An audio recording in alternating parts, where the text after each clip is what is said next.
says, no, I'll tell them to stand by. The idea he's refusing to do. Good morning.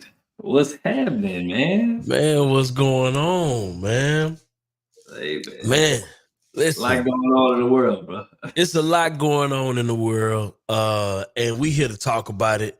And at the end of the day, man, it seems like the only person that's overcoming massive adversity and figuring it out, man, right now, it look like it's your boy Trump, man. Trump winning, man. Everybody else taking L's, man. They don't seem to be able to bounce back, bro. What's going on, bro? I didn't want to hear, but it's true. You know what I'm saying? The guy ain't taking no L's, bro. Everybody want to lose, but he keep on winning, man. He keep on winning, bro. How do you win like Trump, bro? That's what I'm trying to figure out. How do you win? I need Trump? that. Yeah, you need this man was facing, what was it, 44 felonies? Oh, like 30-something felonies, bro. You know, probably even more. And, you know, has figured out a way to bounce back. Now that the Supreme Court came out with this immunity, he is looking like he is going to not be dealing with any of these charge situations, bro. How do you think that happened? Do you think it's because he got a good legal team, or is it because he has money and a legal team? I think it's a combination of both, but I think it's also a part of the Constitution. You got to understand, bro. This is one thing I do like about America, right? And a lot of people may not, agree with this. They may not think it's fair, whatever it may be, but America has a phenomenal political system in comparison to what we've seen throughout the world. And what's dope about it is it prevents a lot of corruption from taking place in the political sphere. Because you got to understand, in other countries, bro, the sitting president will just have his opponent thrown in jail or killed. I mean, this is a thing. Like, you go to some of these other countries, bro, you running for president, and next thing you know, bro, like your wife getting hogtied, like you hogtied, bro, you in political prison, like all kind of manner of evil can take place without really much legal recourse. In other countries, Trump wouldn't be walking around. He wouldn't be walking around right now. Nah, if he was in some of these other countries, bro, Trump be dead. And so I just want to say shout out to America for understanding, like the forefathers for seeing this in the future and saying, yo, like this can literally go wrong. You know what I mean? Depending on what type of corrupt president is sitting in office, bro. Because I mean, they could easily just send you to jail, easily just I mean, look at what's going on in Haiti right now. You know what I'm saying? Like it's a combination of a lot of different things, like a lot of political corruption. So how to win like Trump. If you want to learn to win like Trump, that's what we're going to be talking about. It's a lot of things going on. Rick Ross got beat up. You know what I'm saying? We got to talk about this. How to not have yourself in situations like Rick Ross. You know what I mean? We got Bronny James drafted. Bronny James drafted. He getting the ultimate treatment like he's drafted number one. Like he draft number one. Legacy. Hey, it is like what it somebody said, Rick Ross said it. Bronny James is bigger. His brand is bigger than 95% of the current NBA. So you gotta respect it. You gotta respect it. They sold over 500,000 jerseys already. That is wild. That's more than LeBron when he was the first. You know what I like about that though? You know, because you got some kids who will be angry at the fact that they're riding off of the coattail of their father. Bro, and it's supposed to be like that. But that's the way it's supposed to be, bro. Go ahead and win, bro. I think it's just weird because we never see it in the black community. We don't see it. You know, Trump is a legacy. Trump is legacy success. Right. He's legacy success. His son gonna be the same way. If he accept it. You know what I mean?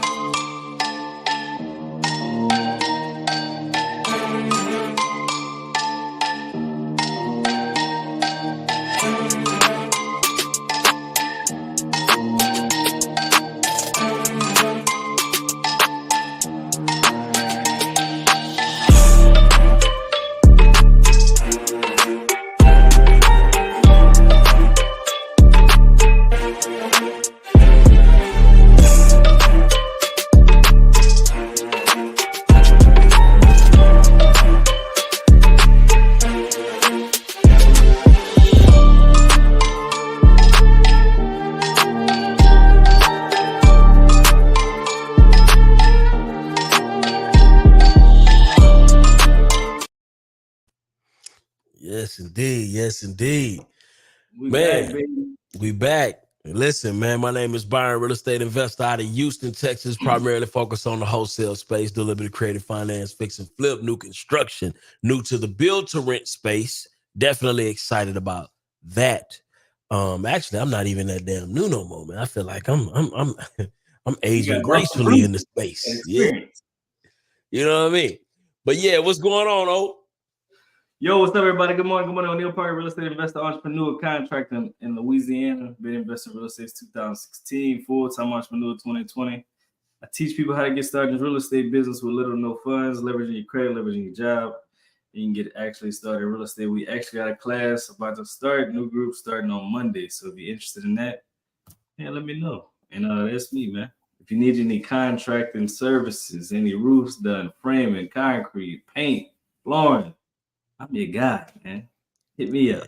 Hit me up. And I'm your guy in Houston. Yeah, I like that, man. If you need some contract, some framing, all of the things. Yeah. I love it too, bro. It's a beautiful situation, bro. Yeah, we started the bathroom model this morning. Too bad. Yeah, man. It's a beautiful thing. Beautiful time. It's beautiful. Yeah. Keisha said there's still a large presence of corruption in the U.S. political arena, but good morning. It's always going to be like that. It's always going to be corruption. But I'm talking about in comparison to other places in the world, my Jesus, we are like saints in comparison to other places in the world. You got to admit that. You know, you go to places like Russia, bruh. Do you understand, bruh? In Russia, their system is built off corruption. Literally, corruption is baked 100% into their political system, and they know it, and it's understood. You know what I mean? Like they outside with the corruption. I want to bring something up. I want to ask you what your thoughts about it, man. Yeah, let's talk about it.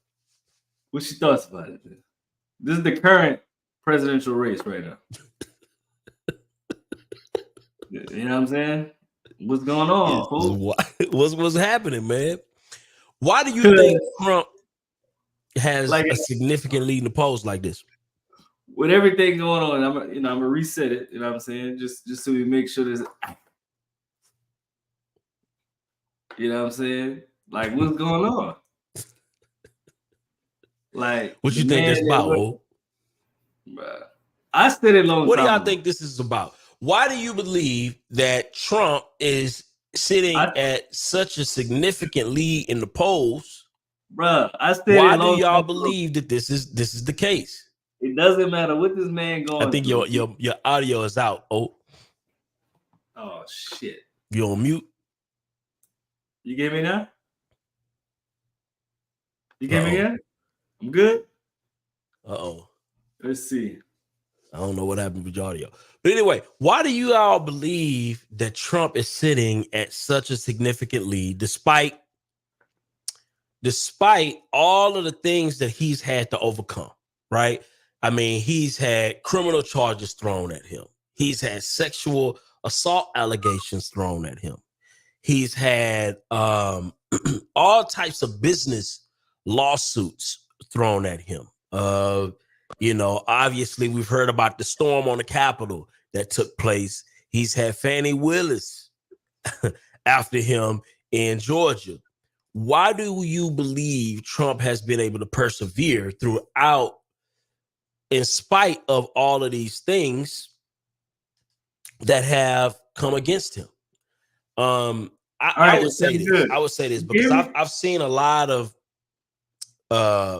political pundits in my day. Oh, you got your audio back yet? You can hear me? No, I can't hear you, bro. You may have to yeah. There we go. Now I can hear you. You can hear me? I can hear you now. All right, so I was saying earlier, with all this stuff he going through, I already know he gonna win the president. He gonna win because he's aggressive. He say what's on his mind, and people like that. Biden, you know what I'm saying? He not aggressive. He all like he getting old, man. He look like he finna croak. You know what I'm saying? He ain't got no energy. Boy, he ain't got no energy. You know what I'm saying? Yeah. And What was your thoughts about that presidential debate? The presidential debate was hard to watch. It was difficult. It was hard to watch. You know, I would have hoped that during the preparation stage that somebody would have picked up on Biden's presentation and would have said, you know what, let's reschedule, you know, What's something. What's wrong with this presentation, man? Huh? What's wrong with this presentation? What's wrong The with president got a meeting in Russia that, you know, that supersedes this debate. Something, bro. What's Like, wrong with I ain't gonna lie, that looked like elder abuse, huh? What's wrong with this presentation? Bruh, like, dude was halfway coherent throughout. Come on, bro. Like, you see, we all watched, we all witnessed this debacle take place, bro. And it was unfortunate, bro. It was so unfortunate to see my guy go out like that. So I would say, obviously, it was difficult to watch. And it just, to me, bro, looking at Biden's performance, to me, looked like a national security risk. If I was a country looking to do harm to America, I'd be excited about Biden being the president. Excited, bro. If my plan was to do harm to America, let me add. If your plan as an outsider, let's just think about this. Anybody in the audience, I want to hear anybody. If your plan is to do something horrific to America, right? Who are you more comfortable with being in the office? This is a real question. Who are you more comfortable with being in the office as the sitting president? If you're looking to do harm to America, is it Joe Biden or is it Trump? If your plan is to destroy America in the next 4 years, are you more hesitant thinking about Trump or are you more hesitant thinking about Biden? That's a real question to ask yourself. Do we believe that Biden is going to be a leader in a time of crisis that we can lean and depend on, right? In a time of war or crisis, more over somebody like Trump? These are real questions you have to ask. See, a lot of people say things like this. They say, I don't like that Trump said this. I don't like that Trump do this. I don't like that he, I just don't like him. But when it comes down to running your country, what does like have to do with it, oh? Most people, they vote and do things emotionally and not like factually. And I think that's what we get it wrong, and a lot of people vote based on their parents or what somebody else tell them to do. Instead of what works best for them and their own family. I'm talking about your kids, not your parents and all that. That's just my opinion. I think probably every damn election they had, I just, hey, Dad, who you voting for? All right. I'm just starting to get into it. I'm really starting to pay attention now. But before, I was like, who you voting for? All right. Yeah. Like, most people do what I do. You know what I'm saying? I'm talking about grown adults, 40, 50. It ain't that deep. Nah. Who you voting for? All right. That's what we're going with. So I think we need to get better at it because we actually need to know what's going on locally and in the government to see, nationally, to know and understand what works better for our current situation. What works better for you business-wise? What works better for you if you're struggling financially? Do you need to get on Medicare? Do you need to get on WICS? Do you need to get on those things like that? If that's what you need, then you vote for that person that's going to help you in that situation. Not just because everybody's saying this, that. You got to look at what works for you in the next 4 years. And currently in the next 4 years, what's going to work for you? You want to pay more taxes, less taxes? You want to get WICS, food stamps, Section 8? You need that? Like you trying to get jobs and the best job you can get is $12 an hour and rent is fucking $2,000 a month? Okay, it doesn't make sense. Well, maybe you need to go ahead and vote Democrat because they're going to help you more instead of going Republican. The Republican, they're all about business. I'm sorry. You know, if you're a business owner, you got to see how could I put my business in the best situation to make the most money? How can I pay less taxes for my business? You know what I'm saying? How can I get better tax cuts or whatever it is for my business? Less regulation. Less regulation. That regulation is a whole other. Less red tape, more blue tape. Regulation. You know, more opportunities to get government contracts, things like that. That's how you need to approach all voting. What makes the most sense for me and my family to move forward in a better situation? But again, I don't think most people do that. Why do you think people vote emotionally over logically? That's a key thing. You got to realize most people don't like the true facts. Most people make decisions, the daily decisions, off the emotions. Because you got to realize most people don't like another individual off emotions. She hurt my feelings when she said I'm ugly. I don't like her. She just told you her truth. That's it. She think you're ugly. It is what it is. It is what it is. You know what I'm saying? So a lot of people make emotional decisions on a daily basis. Just how it is. Wow. So let's talk about this, man. So we got a lot of things going on. We got Don in the building. You know what I'm saying? We got Don in the building. Shout out to Don. So Don, real quick. You watched the presidential debate, I'm sure. Let me see this. Put your mic on. Okay. Yeah, it was hard. It was hard. It was difficult to watch. Yeah. It was difficult to watch, man. What were your thoughts on, I guess, that debate performance or lack thereof?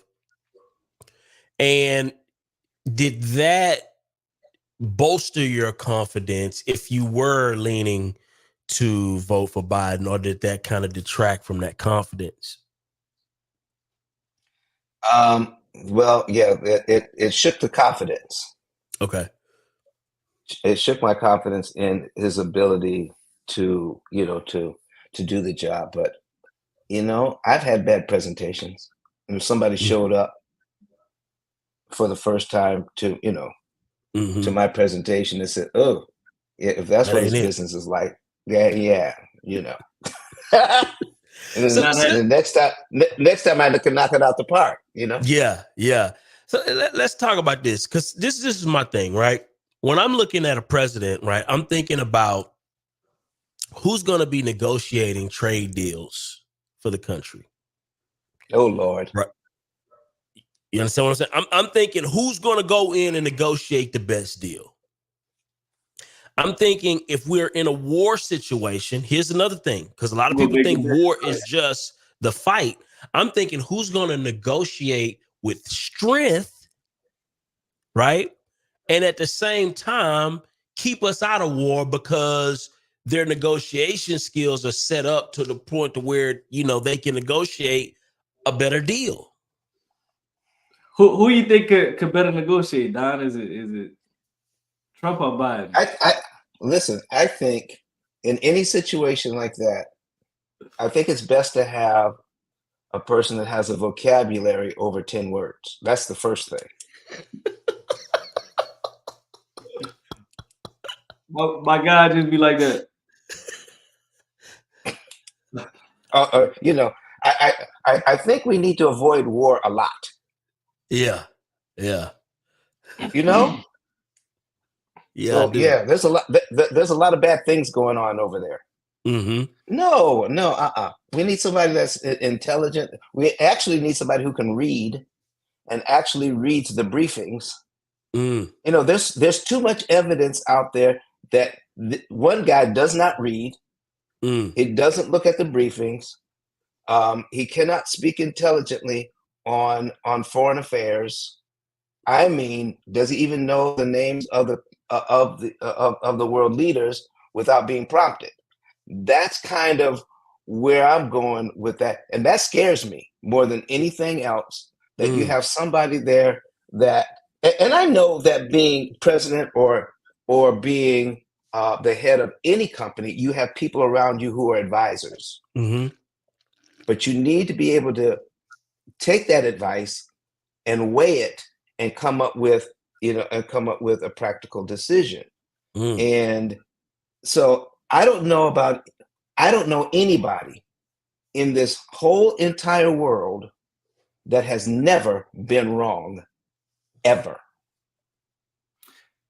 He has never been wrong, ever. Never did a wrong thing, never said a wrong word, never been wrong. Who you I talking can't about? trust anybody like that. You know who I'm talking about. So, okay. In this presidential election and race, do you think both of the candidates are some jokes at this point? You know, they both got a lot of flaws. They both got a lot of flaws. Listen. There's a lot going on there, but brothers and sisters, if we have a choice between the two, the bad choices, but I got to go with Biden because he's got. I believe he has more experience in being practical and being knowledgeable. And I really do think he will allow people to help him. This guy, you get on the wrong side of him, and you've never been any good. You disagree with him. He can't take disagreement. He has to have a bunch of yes people around him to feel okay, and that's. Listen, I've spoken with psychologists and psychiatrists. This guy's a narcissist. I can believe that. I can believe that. Okay? And I'm not with it. I'm sorry, I'm just not with it. Plus, I do not have faith that he has that he has black people that he even cares. Besides, I almost didn't come in here because I'm about my black job. So I was about to say, I got to go in a few minutes. What was your thoughts about that comment about the black jobs? What was your thoughts? That's the kind of thing I'm talking about. I think that's just a lot. He thinks he's pandering. He thinks he's winning us over by saying people who are immigrants are coming into the country are taking black jobs. Listen, what immigrant coming into this country could do your job? I'm gonna play it for the people that never heard it. Let me see if I can play this real quick. Oh, Lord, have mercy. Listen, I had no idea that you guys were going to bring that up. We talking about it. How to win like Trump. We talking about how to win like Trump. I got some rebuttals. to you know what I mean, to drop. Because here's the thing. You did. Oh yeah, you already know it.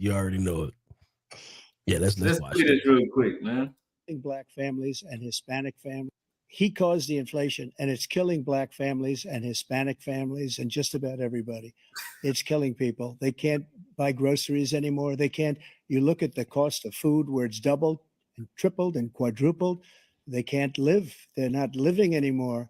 He caused this inflation. I gave him a country with essentially no inflation. It was perfect. It was so good. All he had to do is leave it alone. He destroyed it with his Green New scam and all this money that's being thrown out the window.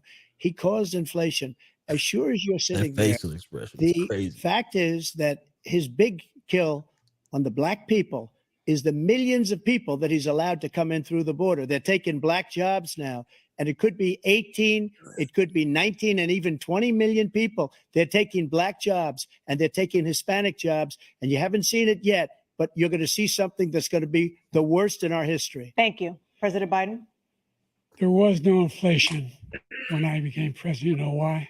The economy was flat on its back, 15% unemployment. He decimated the economy. absolutely decimated the economy. That's why there was no inflation at the time. There were no jobs. We provided thousands of millions of jobs for individuals who are in all communities, including minority communities. We made sure that they have health insurance.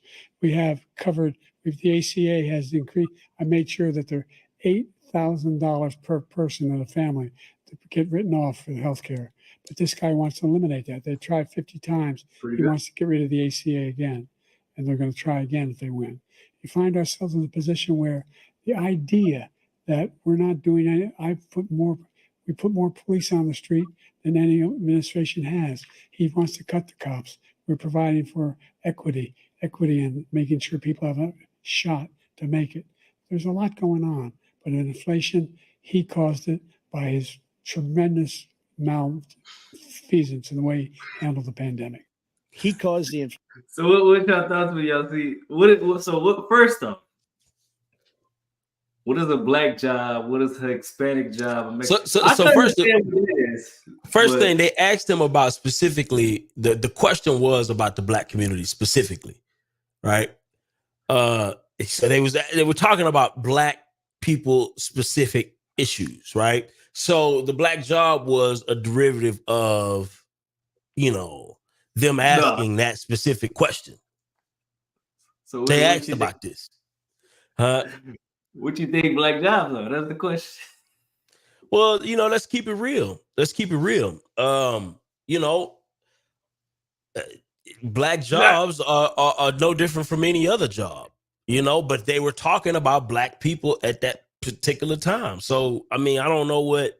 I think it was a whole bunch of nothing made up about nothing, to be honest with you. Wait a second. Come on, Byron. Wait a minute now. Wait a minute. It's just people making something that ain't nothing. It's kind of like making a mountain out of a molehill. It sounds funny. It's a good meme. It's a great meme. Don, what you think? I don't think so at all. No, I don't think so at all. Because when immigrants come to this country, what jobs do they usually take? What jobs do they usually take? Where do we see them? They start off at the bottom.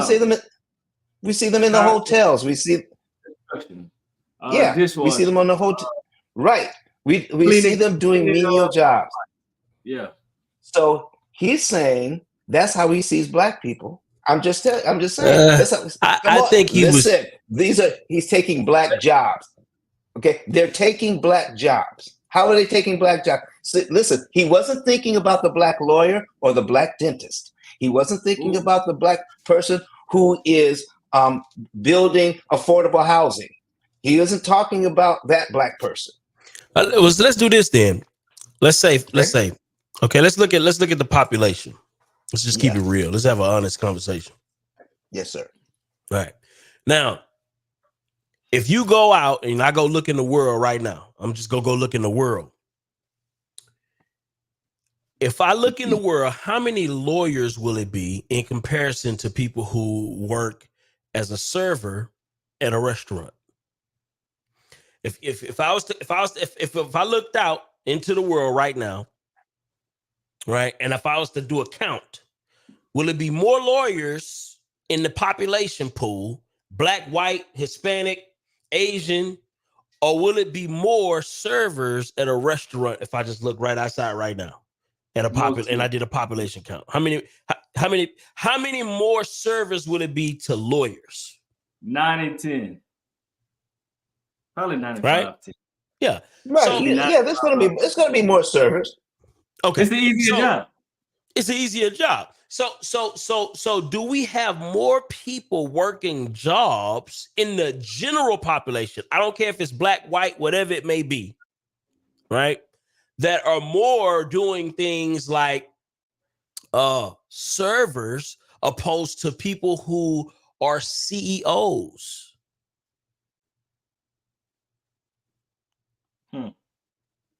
So I think to racialize a comment when he was asked a question about something specifically black, he was asked about black people specifically.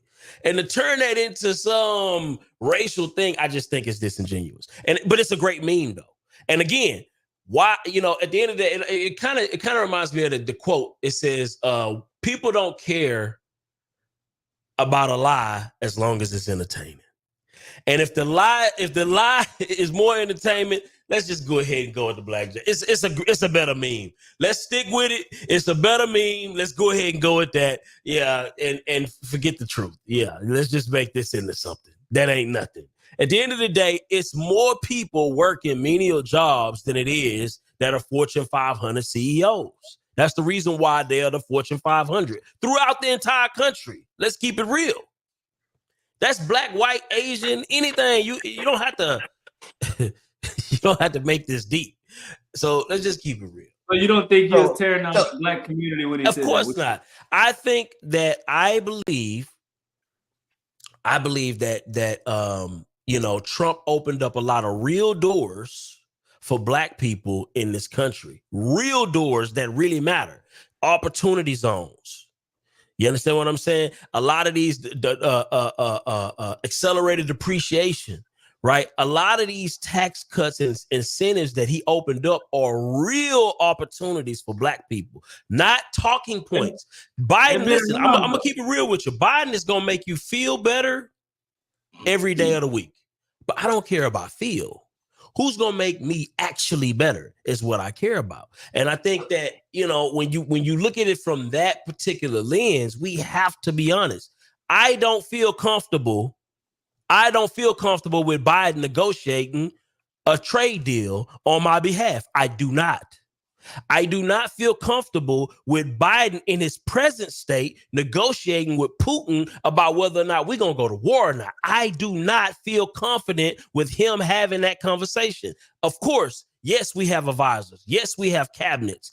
But at the end of the day, the buck stops at that guy that we saw in that performance the other week. And that guy does not look prepared to have competent conversations that benefit. First of all, let's talk about this. Wait a minute, Byron. Wait just a second here. Can you really trust a guy who uses terms like everybody and every time? Somebody who says that inflation is double, triple, quadruple, and it's nowhere near that. Can you trust anybody who says that I had the largest audience at my inauguration ever? Come on. Listen, I don't like Trump. I'm not like a Trump. He lies, Byron. He lies every time he opens his mouth. He's a liar. Okay. Here's the thing. This is my take on Trump. Byron. You just go by the facts. Yeah, I'm not a Trump, personally, I'm not a Trump fan. Personally. I can care less about him personally. It's about who do I believe out of the two will run the country better than the other. And who's going to put in things in place that are more advantageous for my overall situation. Well, let's talk about that. When I look at those choices, I don't see Biden in the lineup. Let's talk about that. Talk about that. When Trump became president, I predicted that it was going to be a great business environment. I predicted that. I would argue, despite everything that went on with COVID and everything, that I do believe that it was a great business environment. And here's why I'm predicting that, because I knew there was going to be tax cuts. Mm-hmm. I knew that there was going to be deregulation. Mm-hmm. Okay. And so that does help the business person. But when you do that, you're going to increase the deficit. And that's exactly what happened. And I believe the numbers. I don't know about you, but I believe the numbers when it says that when he entered the office, there were more jobs. When he left the office, there were fewer jobs. He's the only president in history that's lost jobs. Here's the deal. I believe this, Don. I believe that the issue a lot of times with the economy is the fact that we never give any economic system long enough time to really, really work, right? So I'm not in the camp of, the Democrats got it completely wrong or the Republicans got it completely wrong. I believe that as we change these things every 4 to 6 years, right, or however often we change these things, it throws off the system, and now we have to adapt to a new norm, right? And so when you look at things like tax cuts, I believe tax cuts, the government should always be looking for opportunities to cut taxes. We should always be looking for for people that need to be fired, right? Right now, currently, and I hate to say this, but the truth is, when Trump was, talking about not firing folk, you got to understand, it's a lot of lazy, incompetent people keeping jobs based off of the fact that it's a government job and you just can't get rid of folk, right? And this opens the door for a lot of abuse, a lot of cronyism, corruption, a lot of misappropriated funds and overspending, right? And again, I want everybody to keep their job. I want everybody to be successful. But at the end of the day, if you're a drag on the economy, I think that, we should make other decisions. And I think we should run the government just like a business, just like how if you were at McDonald's and the business got slow and we couldn't make budget, we need to make some cuts. In the government right now, it doesn't matter how slow it get. It don't matter. They just raise the spending, and now the whole American economy is responsible for a grossly inefficient system, and we still got to pay for it. To me, that's incompetence. And I feel like that level of incompetence runs throughout our entire governmental job market. And as a result of that, listen, being a leader is not a popularity contest. You're not going to make all of the friends in the world. I don't need my president trying to make all the friends in the world. I need my president to be effective at running a country like a business, preferably, right? Making tough decisions that move the needle, move the country forward, not trying to please everybody. To me, I don't need a friend. I need somebody who's competent at running the country, period. So B, when Trump said Biden was giving money to all these other countries, and we need money in this country. Like, what the Listen. Me, I don't understand that. We giving all these people money. Yeah. We need money. Like, what we doing? And then they're not really giving no benefits to us. Like, here you go. Where's Onaje? Yeah, where's Onaje when you need him? We also got Darby, man. Darby, good morning, man. You've been here a little while. Yeah. Good morning. If it sounds a little echoey or whatever, or it sounds a little noisy. Nah, you good. You're on point. All right, we should talk about this conversation, man. So, a couple things, because y'all know I like to listen and observe for a little minute, And Byron, Byron like to ruffle little feathers. You know what I mean? He like to ruffle some feathers. But I love your standpoint on factual information. However, I do think your information that you received is slated by what you think is a good opportunity for all, where it's not a good opportunity, where it's only an opportunity for them. So let me backtrack. When those tax cuts was happening, it's only benefiting like 0.05% of Black people who are in the business that you're in, or in a business of a tax bracket to where it's going to benefit them for tax cuts. Now, if we go to a standpoint of, we need benefits for those working class, then Trump is not going to do all that. I don't like neither one of them, just like all of y'all up here. However, we got to look at the fact of there are more opportunities for servers, bathroom cleaners, and so on and so forth, lower entry jobs than there are CEOs. There's very few CEOs than there are, waiters and waitresses and stuff like that. So the policies that we're going to put in place are not necessarily benefiting the majority that we are trying to look out for, because there's always millionaires and billionaires made in every term, no matter how you look at it, how you scape it. So the fact of, if Trump is in office, he's going to look out for his homies. Everybody want to, look at LeBron because of nepotism. Y'all got to figure out, nepotism has been running this country not by the Black folks, right? It's only been benefiting those who are in power, which is 99% of the people that are white. So let's keep that a beat. So when he's getting in office, he bringing all his homies with him. People who ran the KKK, people who ran Fortune 500s. That he bringing all of them with him. So the thing is, though, the policies that they're going to put in place, it's not going to benefit us. I disagree. I already know you was going to disagree. But the thing is, though, it ain't wow. That's gaslighting at its finest, boy. Let me tell you, it ain't going to benefit us. Co-mingling. Yo, that is classic, Darby. That is classic. But here's the thing. I disagree strongly. I believe that first of all, this is where we go wrong, in my opinion, when we think about government and we think about government spending. Number one, who creates jobs? Who creates 90% of the jobs in this country today? Who creates them? Is it the government?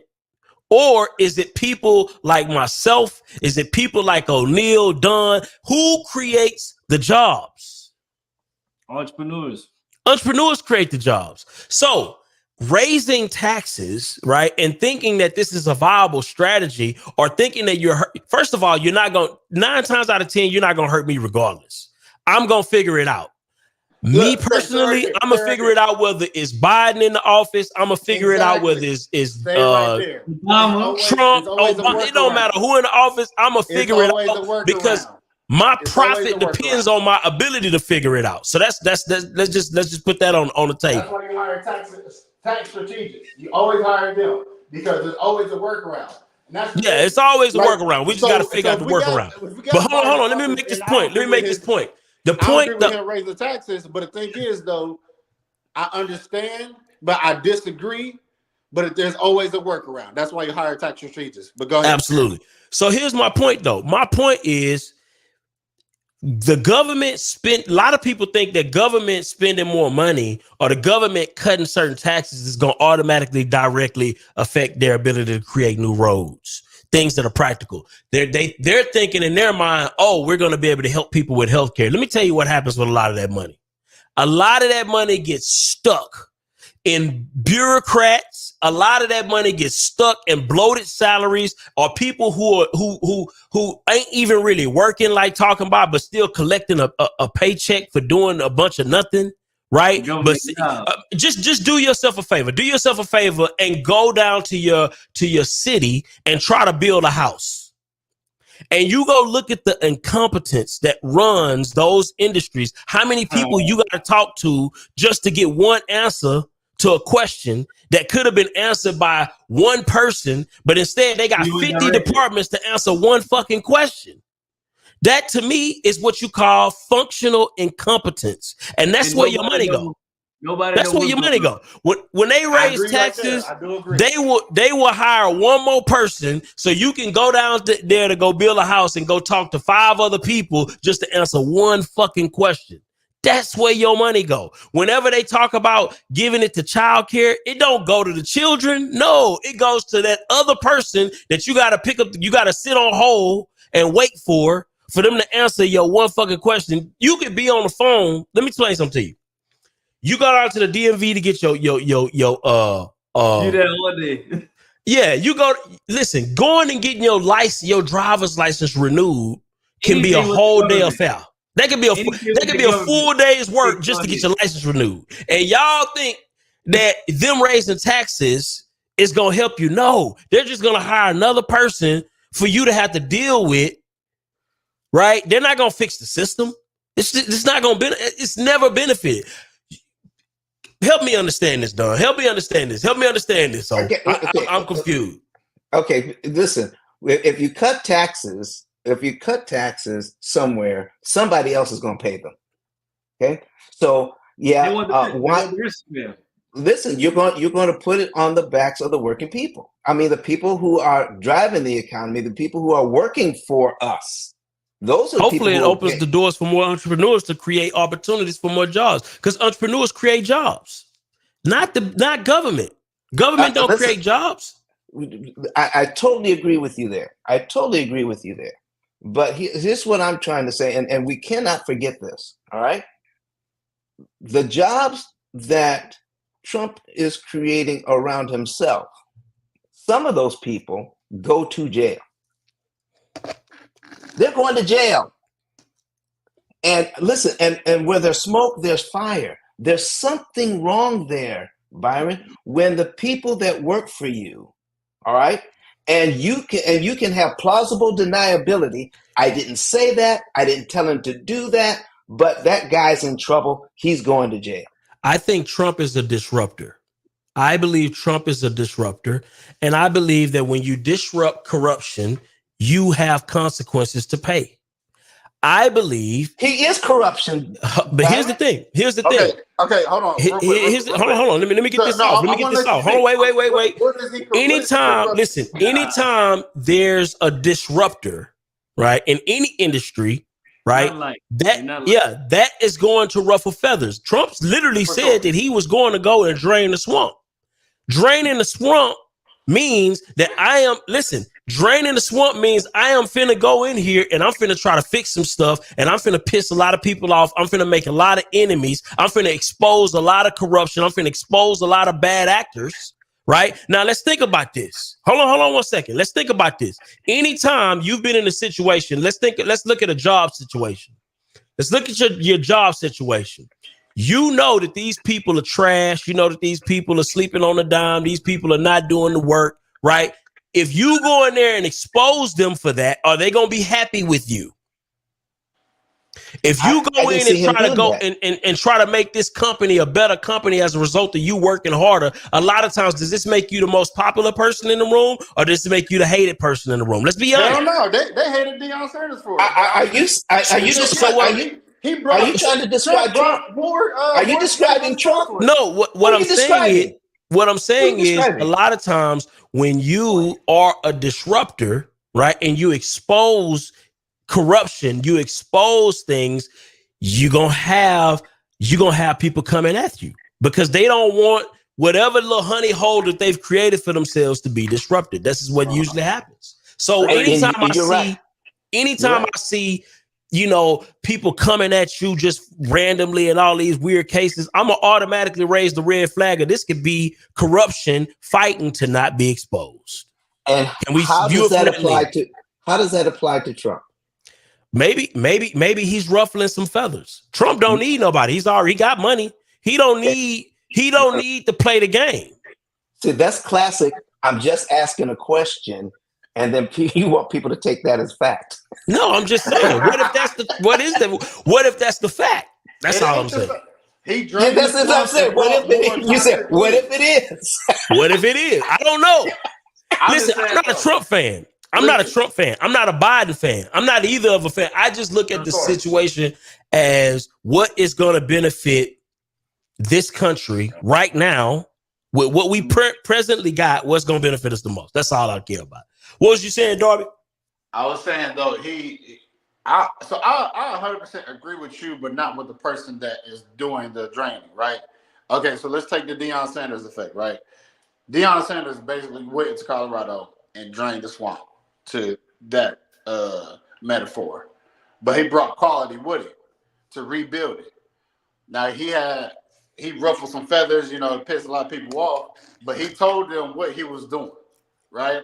Now, when Trump did that, nigger, he brought more toxicity with him. Oh, that boy had an ER. Wait a minute. What happened? What happened? Yeah, he put that ER on there. I got confused. I was like, wait. Oh, my bad. Like I said, it's some echo, y'all. Yeah, but it was the echo. It was the echo in the mic, man. That was it was. Hey, listen, dog. Listen, I got a paintbrush in my hand, dog. I'm doing something. It sound like we had some Confederates in this joint. Man. My bad. But yeah, Trump brought more. He brought more toxicity with him, dog. So the thing is that, like, you can't say you're gonna do something better and make it worse. Like, I understand, like, people say the country need to be ran as a business. I agree to an extent because there's a lot of stuff that's been going on for years that has not benefited anybody, let alone black people. And the fact is that why are we still having a conversation about black people and how we're going to benefit them? There's never been a policy to fix what they done messed up hundreds of years ago that's still in effect today. So the thing is that, like, they're trying to take away people's rights on just the basic stuff, like women's rights, basic stuff. What they do with their body, that's basic stuff. Why do we still have minority stuff that is benefiting particularly a class that y'all done messed up years ago? Why are we still dealing with that? So the thing is that we're still dealing with a potential candidate that might end up winning, who are still going to be like, yeah, I like those policies. It makes sense. I don't want to fix that. So how is that benefiting us as a people as a whole to where we don't feel like we're about to go back in time? Right? So the thing is, like, I agree with some of the stuff that Republicans say and do, but, like, let's keep it to being. It's not going to benefit everybody. It's benefiting who they want it to benefit. I'm listen, when it comes right down to it, folks, there's going to be some cognitive decline. I know I have some cognitive decline. Okay. I'm not as fast on my feet as I used to be. I know that. But, you know, I'm not 80. All right. And I know some people who are really sharp when they get 80. But, you know, you got to look at the whole picture. I mean, they're getting older. They're getting feeble. I wish there were other candidates, but there's not. So what do you do when you have two poor choices? What do you do? What are we going to do? We can't just stay home. We cannot just not vote. We cannot vote third party just because of idealism. A lot of people not voting. Because then you're going to get something you don't want. Really don't want. I'm about to go ahead and write Kanye back in.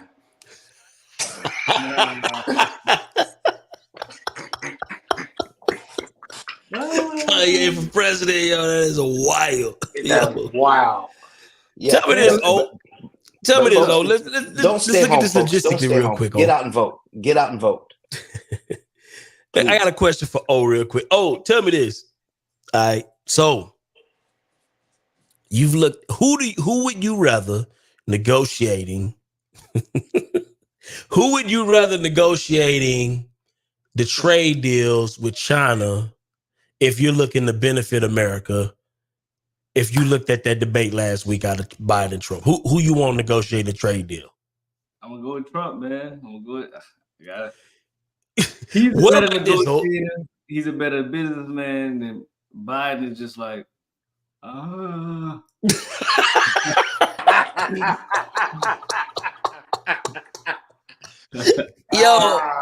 He probably got to look back and be like, what y'all over there do?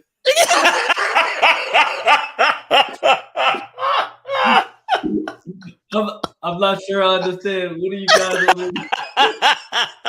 I knew I should have come in here. I knew I should have come in here today. That's just my opinion, though. That's just my opinion. You know? That's based on what. Oh man! Oh god! You know what I'm saying? It just is what it is. Yo, listen to this though. Okay, so let's talk about this though. We talk.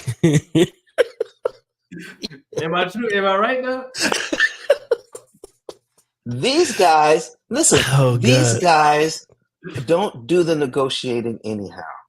They got policy advisors. They got people who do all the numbers and said, now they bring me the results. They're really just repeating the results. I would agree with that from their advisors. I would agree with that to a certain degree. A lot of people think that, you know, here's the thing. I was listening to this the CIA agent, former CIA agent. I was on I think it was Friedman podcast, and he was talking to a former CIA agent, and he was breaking down how the CIA basically pandered in a lot of ways to whoever the sitting president is in office, and how, you know, there's the levels of corruption that comes as a result of even the CIA. And so what happens is a lot of times is these people create reports that are, they create reports that they believe the president is going to like, opposed to what they believe is better for the country. Oh, And that right there, when I found that out, it was very, very problematic. I'm thinking, damn, like all of this stuff is corrupt. All of this stuff is political. All of this stuff is just disgusting. And so when Trump figured this out, Trump created enemies like the first time because he was like, yo, y'all are literally bringing me information that is not necessarily useful for what I need in order to make great decisions to on behalf of the country. So hold on, I'm just going to break this down because I didn't know that it was levels of corruption even in the CIA. A lot of people think this stuff just works. You could just trust the system. Trump ended up going outside and looking and getting independent data, right? Because a lot of the data that was coming from the CIA was skewed. These people, listen, we listen, first of all, we talked about going to the DMV. Anybody ever went to the DMV to get their driver's license renewed? God forbid y'all have to go and build a house and go. You gotta take off work if you go to DMV. You gotta take off the full day.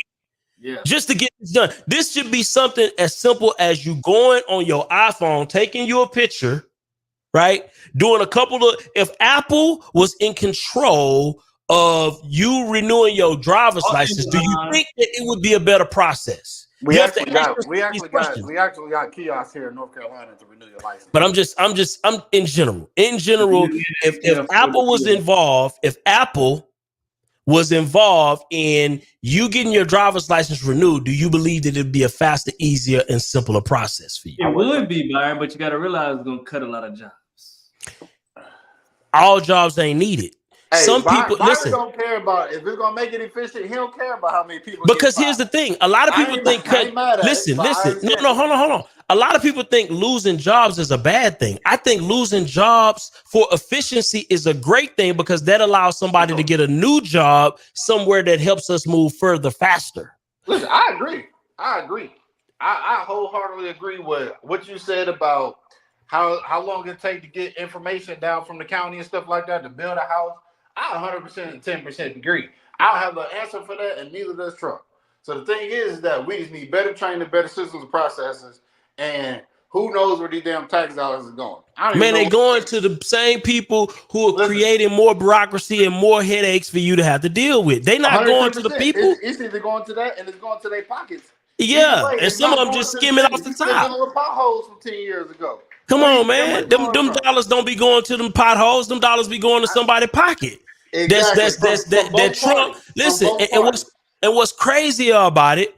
If Trump was to call that out, do you think he's gonna make friends, or do you think he's gonna find himself fighting another felony conviction if he calls that out? He ain't gonna call that out. No, I'm just saying, if you call out the person who is skimming money off of the top, do you think that's going to end up in the result of a felony conviction for Trump, or do you think they're going to be looking to fire that person that's skimming money off of the top? It's going to be a felony conviction because absolutely. Because at the end of the day, the corruption is going to protect the corruption. This is what we got to understand. Corruption protects corruption. That's the whole point. Okay, Byron. Yeah, let's talk about it. That's a straw man argument. I'm just saying. That's a straw man argument. You help me understand. But you're saying, what if? What if this is the case, then what? Well, what if it? But I disagree with the premise altogether. Let's talk about it. Listen, I can't argue with a premise that's false. I can't argue with a false premise. So help me understand. How is it false? Let's talk about it. Okay, so I'm just saying, if this is what he's doing, if he's calling out corruption, then how do you know that's what he's doing? I don't. What I'm saying is this. I'm saying if it is corrupt, right? Typically, the person who is a disruptor, right? If you're coming in and you're disrupting the corruption, you're going to have enemies as a result of you calling out the corruption, because corruption loves to hide, corruption loves to fester, and corruption loves to grow. And as long as there is corruption, you will always have an enemy with the disruptor. Any disruptor. It don't have to be Trump. Do you have evidence that Trump is that guy, that Trump is the disruptor? Any I don't evidence at know. all? Okay. What I do know is that Trump has fired some folk. I do know that Trump has gotten rid of some folk who he believed to be corrupt. I do know that that doesn't happen typically in governmental entities.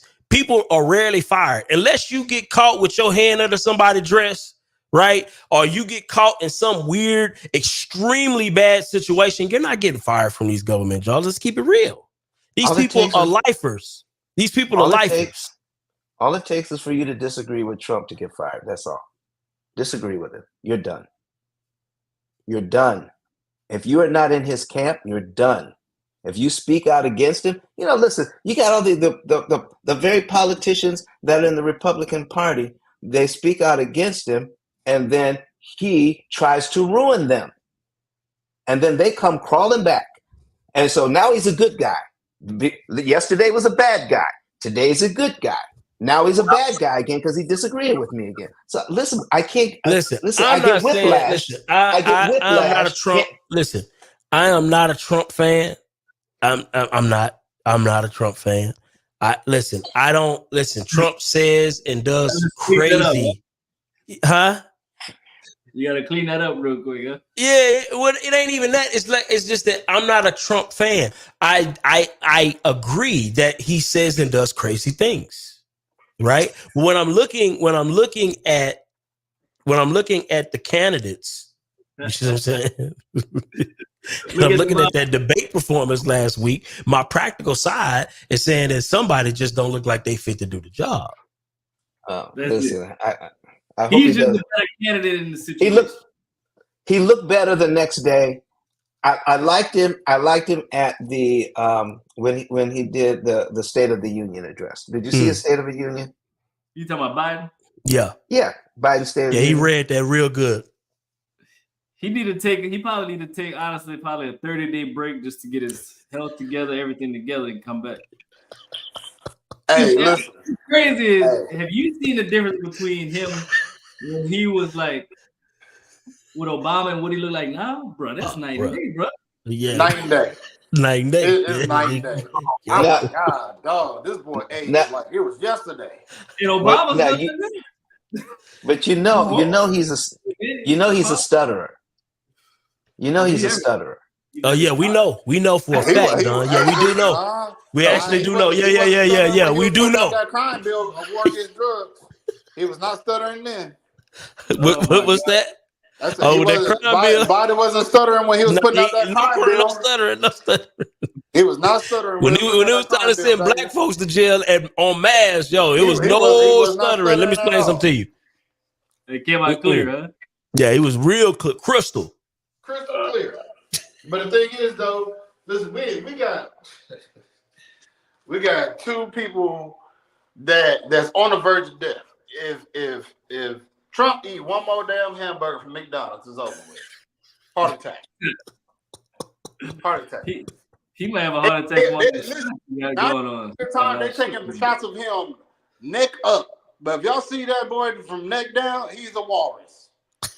He can't walk straight. His ankles are swollen. They ain't gonna show that. So the thing is, though, if we ready to go to war, I can't put him in the front or the back line. It's over with. So my thing you think that chick he was say the same thing or what? How do we get? Wait a minute. How do we even get here? How do we even get here in this? Because we mad, Don. We mad at the people who we got to elect. We mad. So we just trashing them all. Look, yeah, they both trash.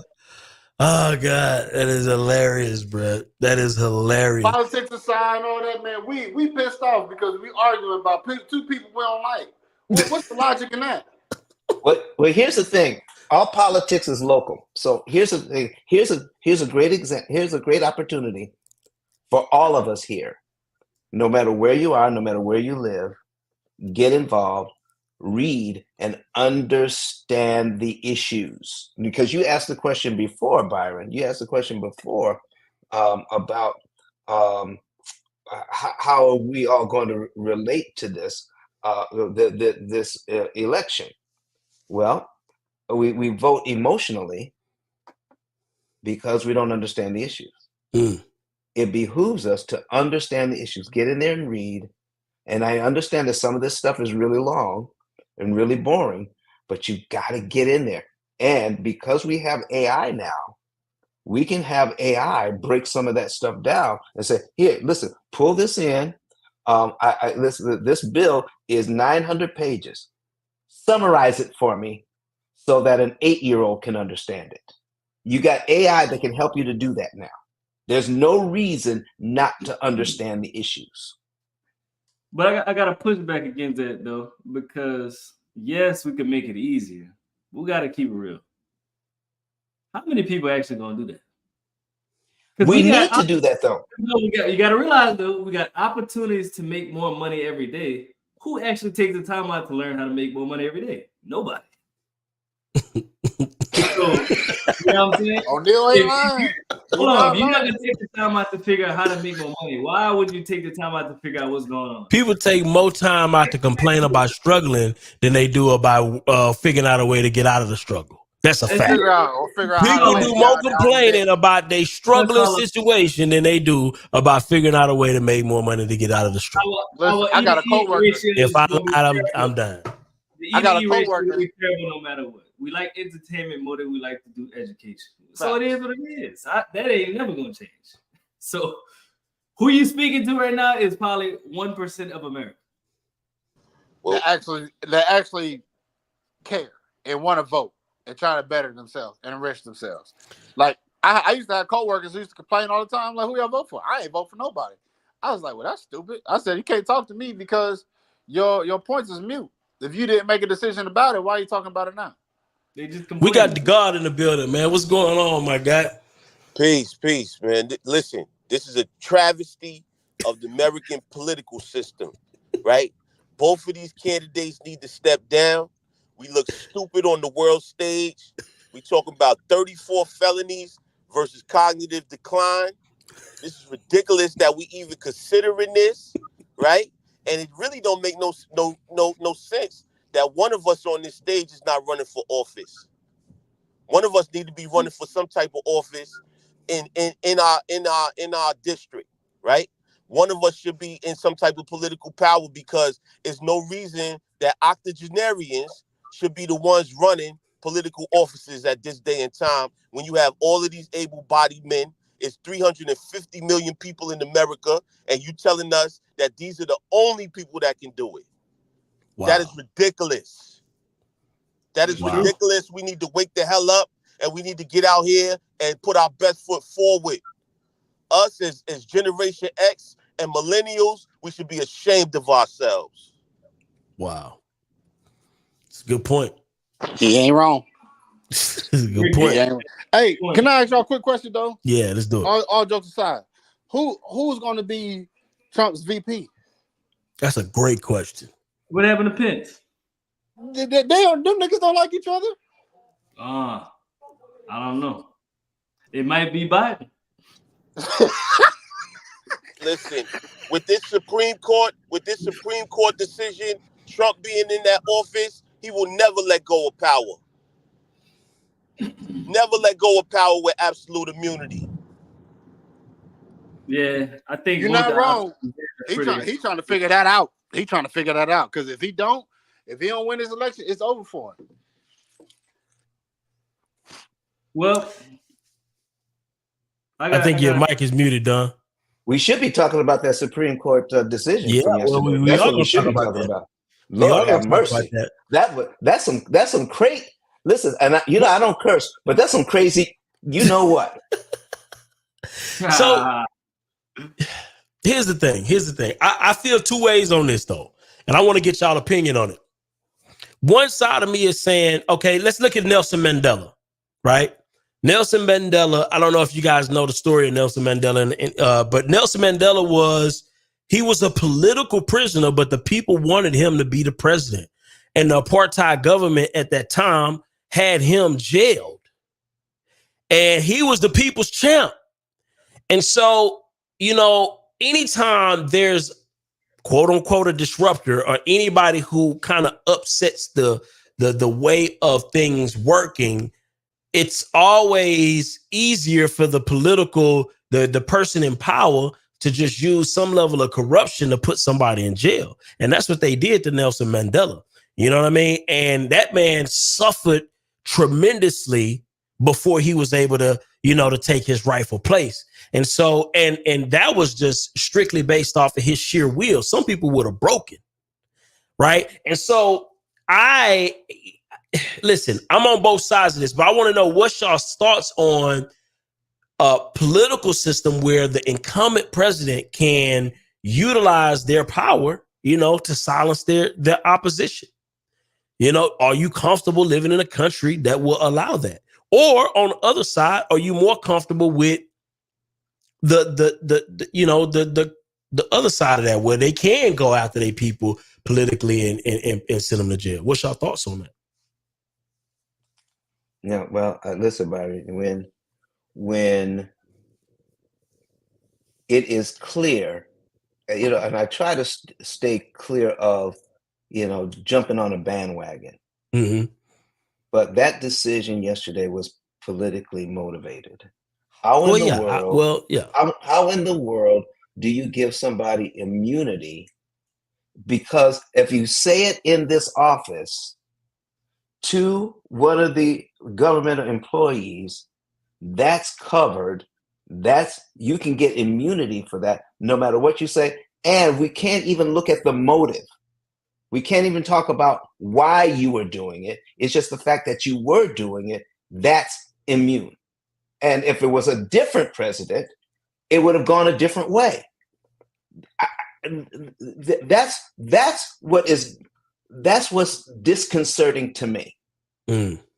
That the judges that are supposed to be looking out for the people, that are supposed to be looking out for the Constitution, they are making decisions like this. That's what gives me a sense of dread. Well, it's political precedence for that too, though, right? I mean, it's like we've witnessed in many countries where the person in power has the ability to attack the other person criminally, right, for running against them.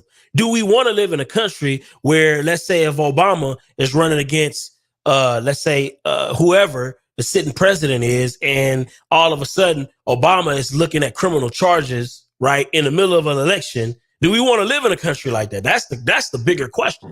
Do we want to live in a country where they can go after Nelson Mandela, right, just because he has a really, really good chance to win because the people are rocking with him? Like, do we want to live in that country?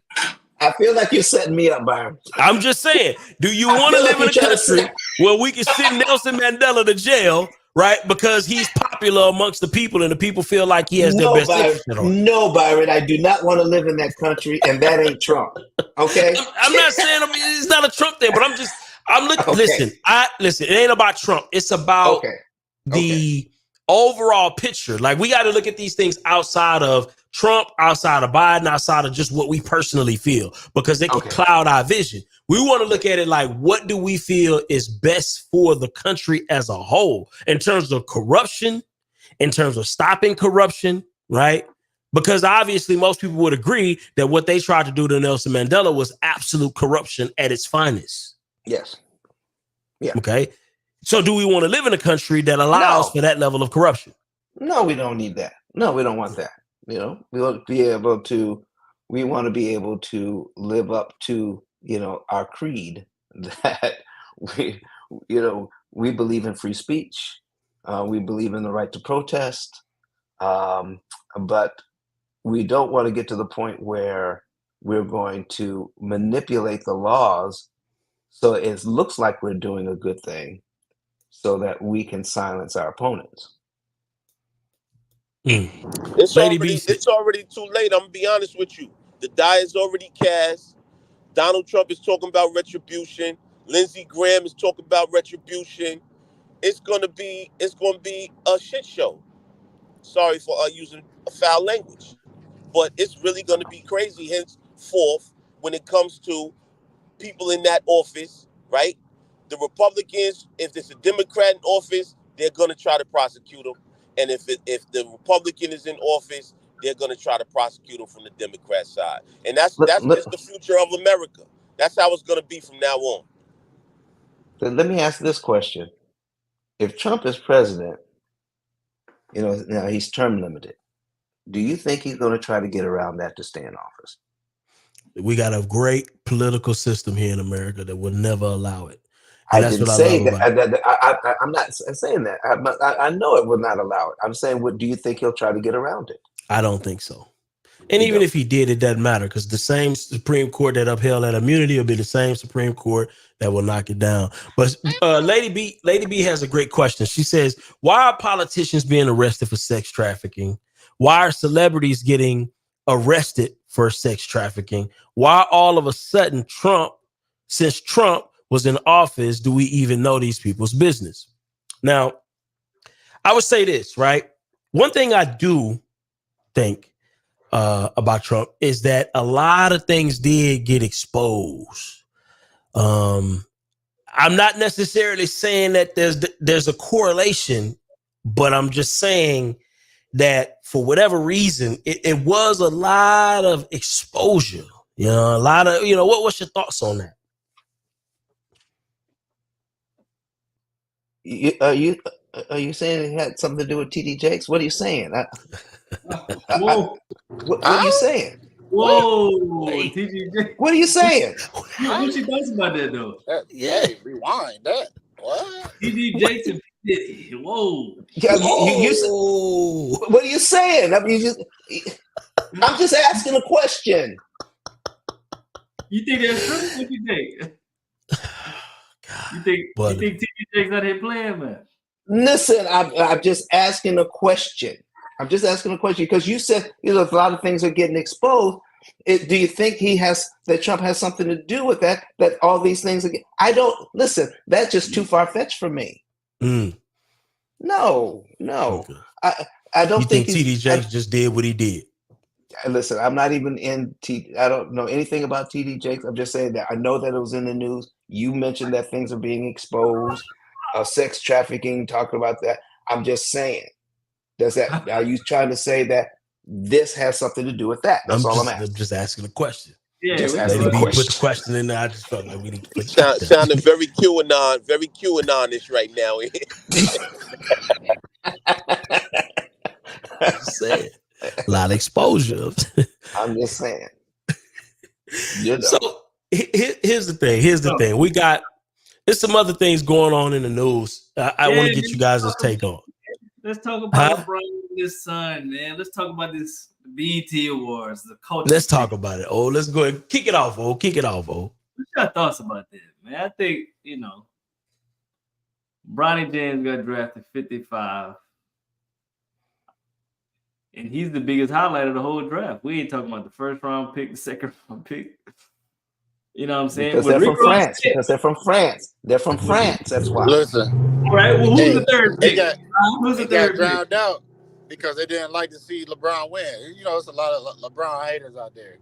It was like, listen, him and Rich Paul, they made some tremendous moves to make sure that Bronny got drafted by his daddy's team, right? Well, I got a question before we can get to that, Darby. As a parent, as a father, aren't you supposed to put your kids in the best position possible? Exactly. Jerry Jones did it. Everybody does it. Like Trump dad did it. Trump did it. Biden did it. Biden did it, and his son decided to go the crack route. You know what I'm saying? Don't y'all think you'd have failed as a father for his son not to get drafted? Seriously? Like, come on, bro. I ain't gonna say he's the number one athlete in the NBA right now, but he is at the top. What are his numbers? Do you have good numbers? Who, LeBron James, son? That kid averaging 5 points right now, man. Nah, he averaging. Nah. We can't talk about that because one of these NFL coaches, I think it was the Tampa Bay Buccaneers head coach. He brought his son in as the assistant head coach, and their record was trash. Yeah. So the thing is that listen, your son ain't gonna always be as good as you, but so you're gonna make sure he win financially. So you put him in the best position. And you got to figure it out after I put you in that position. Exactly. So LeBron can't protect Bronny once you get on that floor. He can't tell nobody, nah, let him shoot. You know what I'm saying? Nah, don't play defense on it. He going to figure it out. I think Bronny can do it, but everybody just teed off. But what I'm really mad at is how the NBA about to become the European League. It is slowly. Everybody going to be 7'1" by the time 2030 come in the next draft, and they all going to come from Europe. 60% of the drafts was from Europe. Why is that? Because they better. Because okay, here's the thing, and this is my, I guess, little conspiracy thing about it. Better players and they're cheaper. They cheap. I don't know if it's cheaper necessarily, but look at when the draft picks, they all started when they was like 15 playing against adults. They declared pro when they were 16. They got drafted at like 18, 19 just recently. We cannot draft anymore that young. You got to at least play, I think it's 1 or 2 years in college. You're at least 1 year in college. So you're at least between 19, 20, but some of these people coming in real young. So that they're in the NBA a little bit longer than what American players are getting drafted at. And then they're not expecting much as American players are as far as money-wise. We want all our money up front, like at least 90% guaranteed. They're just like happy to be over here playing and they're getting their fair share, but it's not as comfortable for them. Yeah, it's not as expected. And then what's teeing me off more, everybody's like, oh, the league getting soft. Nah, we just bring it over soft players. That's what it is. So we've been drafting. You know, we had Tony Parker, Tim Duncan, Dirk. We had all of those from overseas, but now that we're getting more and more and more, and they're coming in younger, and his generation a little softer, we got to soften up the calls. You can't use your elbows. You can't post them like that. You can't do what you wanted to do back in the 80s and 90s. It's different. Next thing you know, we're going to be like, listen, you got one travel and that's it, because you went to the paint too hard. Don't drop your shoulder. You know what I mean? So all these calls is about to get real rigged, you know what I'm saying, just so we can cater to the players that we're bringing over. So let's talk about it though. Like, as parents, isn't our job to put our kids in the best position possible? I don't see nothing wrong with LeBron did, with Bronny did, all that. At all. He did what he was supposed to do. So you think all those deals were made prior to, just so that the draft would go the way it did? Oh, for sure. Okay. Yeah, the head coach for hiring, and then with Rich Paul being his agent, it was a no-brainer. We all knew it was about to happen 2 weeks before it happened. They said Rich Paul was calling other teams and said, don't draft him. Yeah. And then look, LeBron built up, what's their new head coach name? I'm losing his name. JJ Redick. They were doing a podcast. How did all of a sudden their podcast start blowing up? Just them two having a conversation in the past 6 months. This was a game plan. And you know what? If I wasn't driving, I'd stand an ovation to them. I'm glad y'all's playing work. You know, if Brown can stay in the league for 10 more years so his other son can come in, I ain't mad at that either. Nah, he only got to stay in 3 years. 3 years. 10 more years. Listen, I'm exaggerating. I just want to see the brother win. Why not?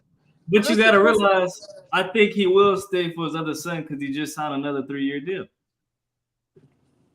So why would he gave up his $51 million option, right? Well, you got to realize he's still in the top 10 players, and he's in his 22nd year or something like that. 22nd year. He could stay in the league and just sit on the bench and just wait till his other son comes. Yeah, he could be the mentor. He could do what Haslam did with Miami. So I just hope the guy can play. He still. I haven't seen any film. Anybody seen any film on this guy? Which one? Bronny. Yeah. I was watching him since he was a teenager. I haven't seen it. I haven't paid attention. Right now, he's going to be a great role player for the next 2-3 years. Yeah, he's not the best. He's not the worst. He can't lead a team, but he probably is a great role player or a great six man. I don't think. And here's the thing too. What's y'all thoughts on this? on, you know, maybe he's not the greatest player now, but I mean, was Jordan the best player when he came in the league? He barely made it. Did he even make his high school team? Now he didn't make his high school. Now he got cut from a high school team, Yeah. and they treated him. They tried to compare Caitlin Clark to Jordan when he first got in the league, where they just roughed him up all the time, and they just made him pay for it, you know, because he was a big highlight coming in. But you know, he had to prove that he was the best. So the thing is, no, he was not the greatest, but he became the greatest. But the thing is, though, when you are a kid of a superstar, you're expected to. But like nowadays, you're not your daddy height, you're not your daddy size. You ain't come from where your dad had to play for a lot more than what you had to play for. So he was trying to get his mom out of the hood. Y'all live in Beverly Hills. I just wanted to play. What's up with his health issue though? Is that health issue solved, or he still got something that? So that's one of the reasons. That's one of the reasons he got drafted. That they pushed that too, because it was like, dog, he can't play like he really wants to because he's still a little scared. So now it's like, listen, we ain't about to sacrifice you playing for USC, where y'all's team ain't really dominate right now. So we about to expedite you getting into the NBA. That's one of the plays. Mm-hmm. Yeah, I don't think he could have got drafted if he didn't get cleared.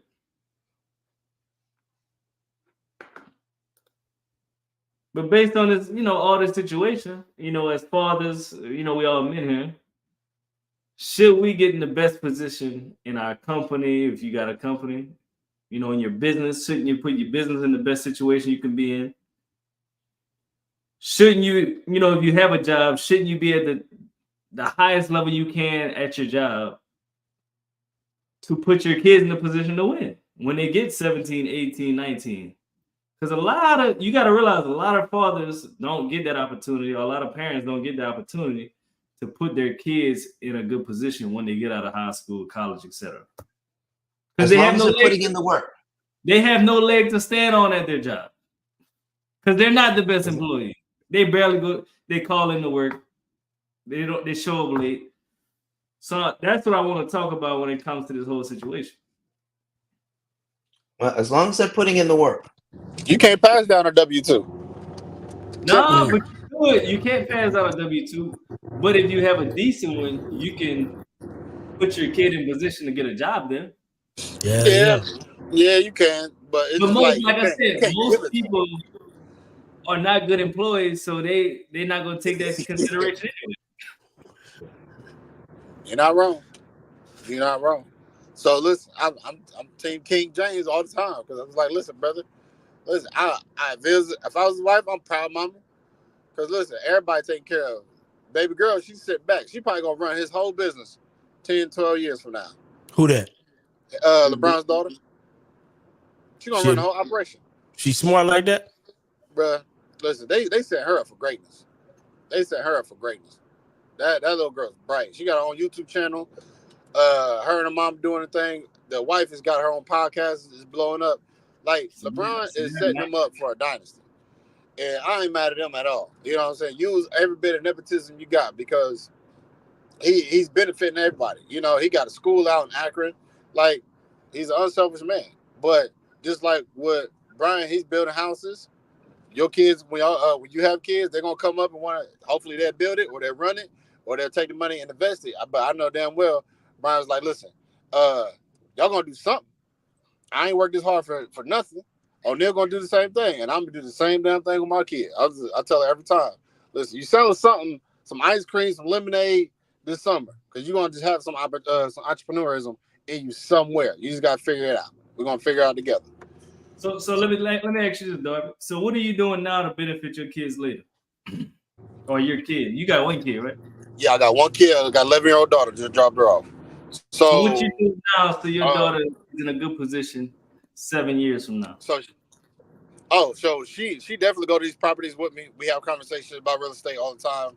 Like I just told you, she has a little green light app where she does chores and jobs around the house to earn money. She looks at things like, oh, I want that. Okay. What you gonna do around the crib? Okay, are we selling lemonade at the next game that we see, a little baseball game? Or are you selling ice cream? My fiance, she got a cupcake business. Are you helping her decorate? All that and stuff like that. Like, what are you doing to earn this money? Ain't none of this given to you freely. So she's setting up to where she knows she got to earn what she wants. It's not going to be given to her. And as dads, we fold to our daughter every now and again. But with her, and then with kids I'm gonna have down the line, like, yo, you the leader. You're gonna be a black woman in America. You got to lead your business strong and will, and you have to earn what you want. It's not gonna be given to you. So she knows how to just generate things. She knows how to build to where she be like, okay, well, if I can do this to earn this much, how many times can I do it to get X amount of dollars? Because I actually want the level up of whatever it is, whether she want to go shopping or whatever. But she has a system to where she follows, to where she works for her money. I like it. Byron, what you think your father did for you to put you in a better position? Once you reached the age 17, 18, 19. Well, first of all, my dad invested in me heavily.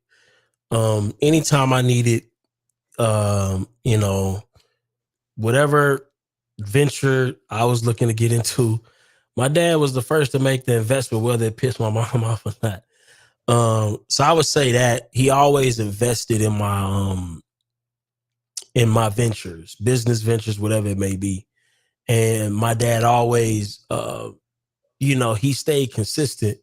And I think just him leading in that capacity, alone, bro, was more than enough. You know what I mean? Because he was a steady, support system for what I had going on. Nice. I like it. What about the guy, man? So, looking back at my father, I wasn't ready to receive the lessons that he was giving me. My father had his own maintenance business, right? He had rental property.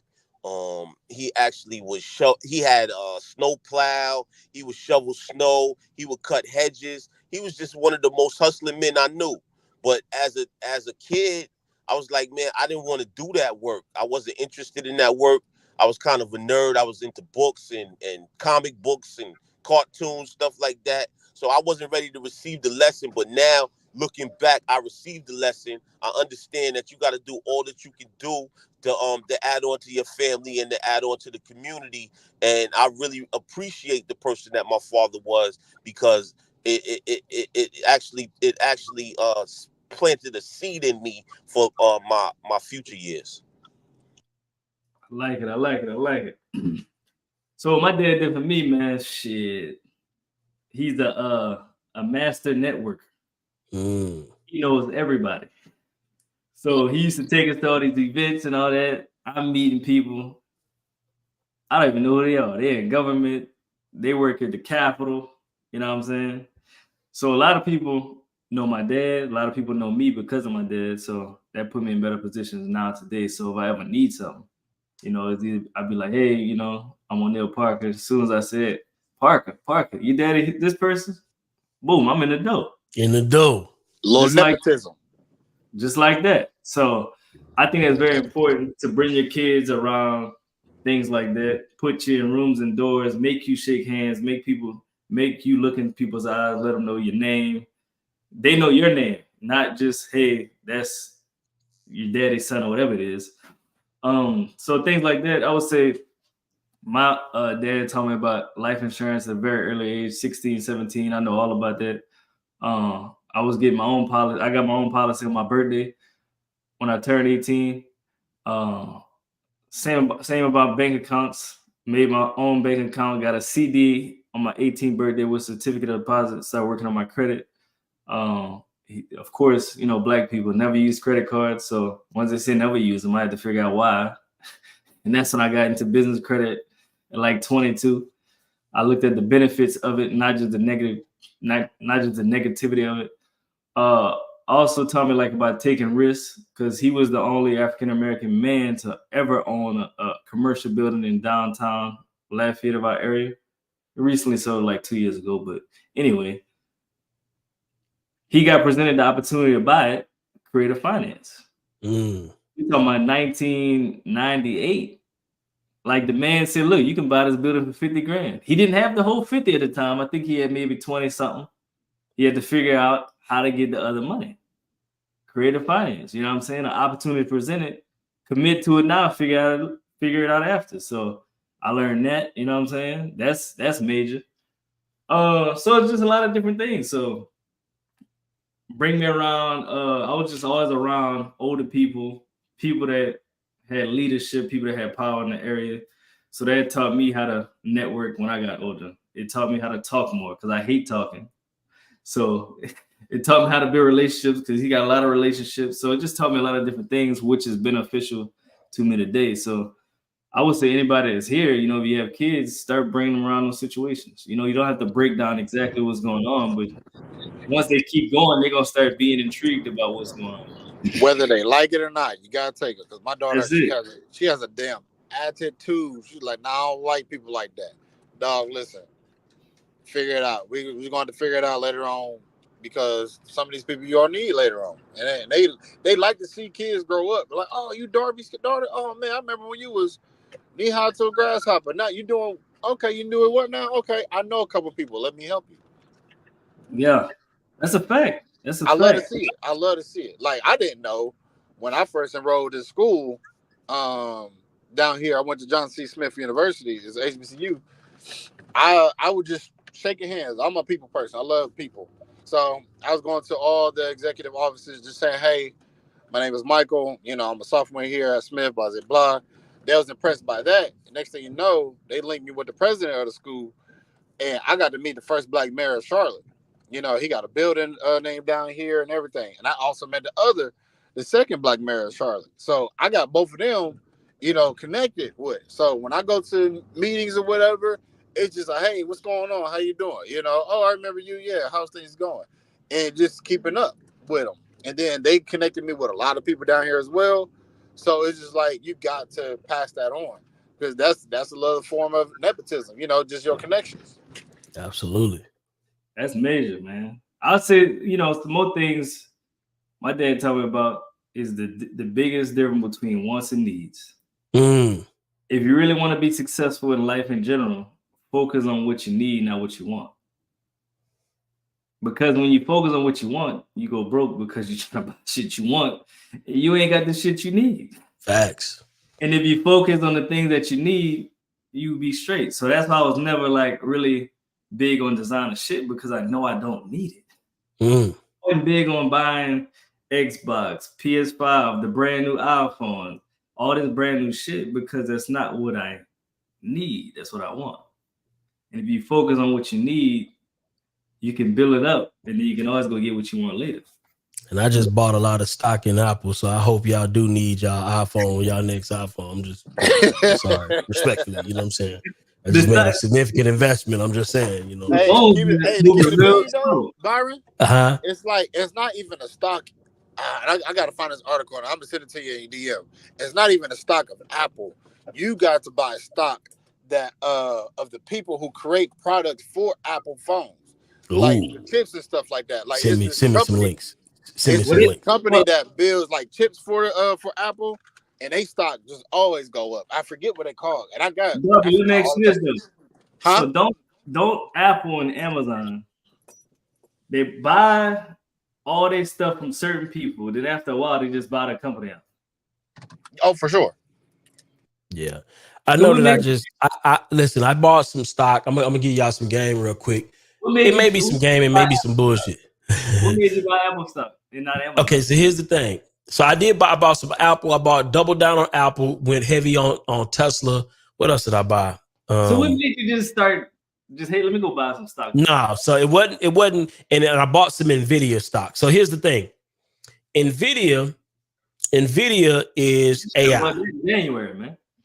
But here's the thing, though. There's some things happening right now, Old, I think is that can make a real crazy change. Apple has they're incorporating AI, which is they just partner with NVIDIA, which is the creator of ChatGPT. Let's see the screen you read, man. Show the screen, man. Well, no, I ain't got it up. But here's the thing. Apple just partnered with NVIDIA. NVIDIA is one of the fastest growing companies right now in America. Okay. All right. I think they're up to $1 trillion. Here's the free game I'm about to give you. this partnership that they're creating is going to bring AI to the masses. Right now, only a few people know about AI. Apple will have in the new iPhone AI built into the iPhone. This right here has the potential to completely disrupt the way that we even interface with AI, the way we interface with our iPhones. Siri is going to a whole new level. All of these things are about to change at a massive level. And so for me, I say, look, man, NVIDIA, Apple, I'm buying stock because I believe that stock has the potential to go crazy after this next iPhone release. So I just did it, bro. That's the free game. So I'm let scared. me see. I'm What's scared. the code on it? What's the little ticker? NIVA? Yeah, it's Apple, and then just look up NVIDIA. NVIDIA. I don't know how to spell it. How you spell it? Ain't that why Elon Musk is beefing with Apple because they're going into AI? Yes, they're beefing with them, but bro, let me tell you something. Once that merger take place, bro, it's a wrap. For sure. Listen, it is a wrap. Because you gotta understand, AI has been niche. It's still a niche product, bro. Only a few people even know about it. Only a few people even use it. It's not to the masses. You would think that it's to the masses because, you would think that it's to the masses, but it's really not, bro. It's going to be hit the masses soon, though. It's a learning curve. They say that AI is not necessarily going to take your job, but people who know how to use AI will be the ones that take your job. Absolutely. For sure. Yeah. And so it's a learning curve for me. Like I'm still ignorant to it. So I'm trying to learn every bit of it. I believe that the Tesla and the Apple and NVIDIA merge is going to be a game changer. I believe in NVIDIA as a company because Tesla may be anti AI right now, right? Because they're trying to develop their own. But if they were to ever partner with NVIDIA, it's going to be the same effect. I believe that the merger with Apple and NVIDIA is going to make other people more comfortable with NVIDIA and their AI platform. And I believe it's just going to open up the doors for NVIDIA to just grow exponentially. I wouldn't be surprised if NVIDIA just infiltrates every tech machine that we have, whether it's Apple, Android, Tesla, all of these business apps that we utilize, whether it be from websites, anything. I believe that it's going to invade everything. Just what I believe, but we'll see. I know a lot of the stock people made a lot of money with NVIDIA this year. Oh my God. Because it was low at the beginning. I'm looking at it right now. It was low at the beginning of the year. Yeah. No, it's insane. It's insane. Where is it at now? 122. That's still a good point. At the beginning of the year, it's like let me see. I think $80 or something. No, it wasn't even that. It was like $20, bro. No, I'm sorry. At the beginning of the year? No. I'm sorry. It was my bad. That was in 2021. It was at $20. Ooh. So in December 7th, 2023 is at $46. What? January 4th, 2024 is at $48. Boy, I would have dumped a big bag. And then in March 6th, it was at $88. All right, no, Neil. Damn. Don't tell us some more. It pissed me off. So it's at 122 right now. Bruh. In June 24th, it was at 131. So yeah, I know Wall Street Chopper, he was making a hell of money from that because he was only at $1 million in his account in January. Now he had $4 million. Oh yeah, he was waxing their ass, boy. Yo, I'm just saying. At the end of the day, I ain't the sharpest tool in the toolbox. But you see what's going on. But I see what's going on. And I feel like this AI thing is gonna be crazy. And I think Apple is gonna make it crazy. Apple is gonna blow NVIDIA up, bro. Aren't they working with Microsoft too? They working with everybody, but I believe that Apple is gonna be the first time it's gonna be completely integrated into something that we could use. And I say this: monopolize it. iPhones usually drop August, September. So you might as well get it now. Get it now. They drop every 2 years. It's spring, summer, and fall. Let's see, spring, summer, and fall. God. You gonna get your new phone? Bill? Damn, boy, that's crazy. I'm sick. Go on his page. That boy made a bag. I'm sick, boy. God, somebody. He came with $1 million like in 2 weeks, 3 weeks. Yeah. Hey, the child in me and the ignorant person in me about stocks. But once I seen I'm at 2 million, I probably would have pulled out. I'm scared. Let's reverse. I ain't never had that. Let me go ahead and get that, boy. Yeah. I just dumped the bag over there. Okay, so look, it's a couple stocks I'm looking to. This is just what I'm playing with. So I'm looking at and I'm not no pro, so don't take everything I'm saying with a grain of salt.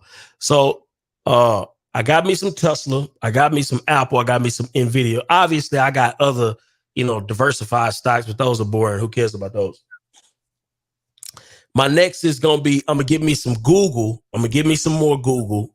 And then I'm just gonna go all in on Nvidia, Apple, Tesla, Google. How long are you keeping that in there? I'm leaving it in there, bro. It's gonna go up and down. I'm just gonna buy it and just gonna keep buying it I'm just gonna take a little bit out of my check. Every single, every time I do a deal or whatever it may be, and just you'll throw $2,000-3,000. Yeah. Yeah. Big tech is where it's at right now. Cause I watch it, dog. It's just stock and AI right now is where my weakness is, where I really need to hone down and learn the ins and outs. People just say, just start buying stock. I'm just I'm not afraid. I'm cheap. I'm not frivolous at all. I just listen, dog. How do I buy it? I know I got to download the Robinhood app and just go.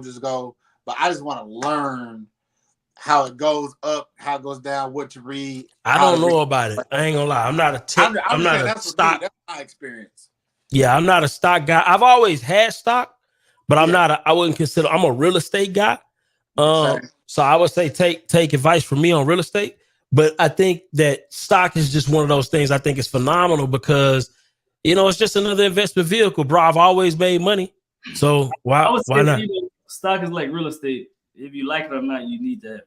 You need to exactly. That's the way I look at it. I got stocks I've been having. I don't touch them. I just put money in there. That's it. They be going up. That's it. I ain't never lost money, so it's like, what are we talking about? And you know what's crazy? I'll be at this point. If I got $200-300 in Cash App, I may take out $150 and put it in stock because they also got stocks on Cash App. Absolutely. And the thing that I look at it as is where our parents are now, right? They might be doing well, but we could be multi-millionaires if they invest, if they bought Apple back then, if they bought Google back then in the 90s and such like that when the tech boom was happening. That's a fact. It would have been a no-brainer for me, even in my ignorant stage of stock right now. It would have been a no-brainer because I know technology is going to blow up. You know what I mean? Because, Well, it's just like real estate. It's just like real estate in the sense that a lot of people think, listen, if you do real estate right, it's hard to lose, bro. It's hard. If you do it right, though, you got to do it right. And I'm not saying that you're in a position to do it right every single time. Some stuff happens outside of your control, and that can happen. Just like even in the stock world, companies go belly up. It happens. Well, my point is, just like what you said earlier, Darby, you said that, if they would have invested in Apple, in the 90s or in the 2000s, right? Where will they be now, right? And so you just got to look at those factors. And long as you're looking at it from a long-term perspective, you're not gambling, right?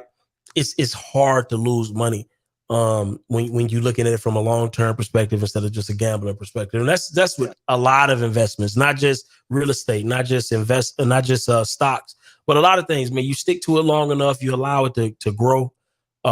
And it becomes something, you can't get hasty. You can't be gambling. You got to look at it from a smart perspective, and then you just got to hold on to it for some time, and eventually, it'll grow into something. It's just the way it is, Yep. So I just want to look at 20, 30 years from now. I'm like, okay, I did well. I played scared. Sometimes you got to play scared. Absolutely. Absolutely. Man, listen, with that being said, man, I just want to let everybody know, man, if you're looking to get any kind of CRM setup, you know what I mean? If you're looking to get something like that, get Taskify. The best. How's it been working for you in your business, Byron? Well, you know, it's phenomenal. It's phenomenal. But I would say this, though, more than anything, you know, I like the fact that you need to be tracking your incoming leads. You need to be nurturing those incoming leads. You need to be taking care and fostering relationships with those leads, because leads equal money.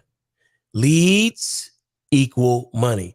And a lot of times when we are new investors, we kind of discount those leads because they don't turn into money right away. But what we don't realize is that it's not about the right away money. It's about the forever money. And long as you have leads into your system and you're nurturing them correctly, they can potentially be forever money, whether it be directly from them as a lead source or referral from them as a lead source. But I think we have to change the way that we define what a lead is, especially when it comes to real estate and any kind of business. What's your thoughts on that, O? I agree. So I say the best thing about Taskify, you don't have to have 5 different systems. Facts. You don't have to have a texting platform. You don't have to have a cold calling platform. You don't have to have a CRM platform. You don't have to have what other ones they got? They got a lot. I just know when you're in real estate or just business in general, you have all these different fucking things. You got your MailChimp to send out broad emails. You got your text messaging platform to send out text. You got your cold calling thing to do calls. Everything is in one. It's a lot of bills that's all over. You can have one bill. Yeah. $127 a month. Yeah. It's all in one place. Also, we got to say this. We got some news too. We got some other news too, O. Yeah, we got some news. Man. We got some news. So we are making some changes. We are making some changes to the channel. You know what I mean? I know that we've been here every Tuesday, every Thursday. We still gonna be here, but we're gonna be here at different times because we're trying out some different things. On YouTube, right? Because we're realizing that YouTube is a different beast and we have to adapt to the changes of YouTube. So we're trying out some different things. So we still gonna be putting out content, won't be the same way.